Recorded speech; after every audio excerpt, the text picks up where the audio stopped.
রংপুরে আবু সাইদের মৃত্যুবার্ষিকী ঘিরে নানা কর্মসূচির আয়োজন করা হয়েছে। এ নিয়ে বিস্তারিত জানতে আমরা যাব। এখানে কথা বলছেন পরিবেশ উপদেষ্টা রেজওয়ানা হাসান। আমরা শুনে আসবো তিনি কি বলছেন। সর্বনিম্নটাও একটু বলেন না, কারণ পরিবেশ সবসময় সর্বনিম্ন পায়। তো এই যে সর্বনিম্ন যাতে কেউ না পায়, একটা মিনিমাম আমরা ঠিক করি, এর নিচে আর কেউ যাবে না, তাহলেই কিন্তু ওই যে বৈষম্যহীনতার ডাক, সেখানে আমরা এক ধাপ এগিয়ে গেলাম। এবার কয়েকটা কথা আপনাদেরকে সকলকে জ্ঞাতার্থে জানাচ্ছি।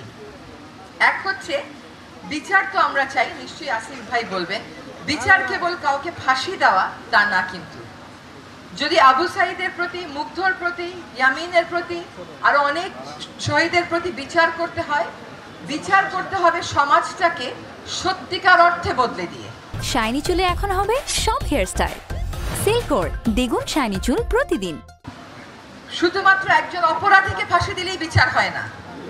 যদি সত্যিকার অর্থে বিচার চাই, তাহলে আমাদের বৈষম্যহীন সমাজ গড়তে হবে, তাহলে আমাদের ন্যায় এবং সমতা ভিত্তিক সমাজ গড়তে হবে, দুর্নীতি বিরোধী সমাজ গড়তে হবে, সুশাসনের সমাজ গড়তে হবে। এই প্রক্রিয়াতে কিন্তু আমরা সকলে অংশীদার, আমাদেরকে অংশীদার হতে হবে। আমরা আলোচনা করছিলাম যে চীন সরকার সম্পূর্ণ নিজ অনুদানে একটা হাসপাতাল করে দেবে।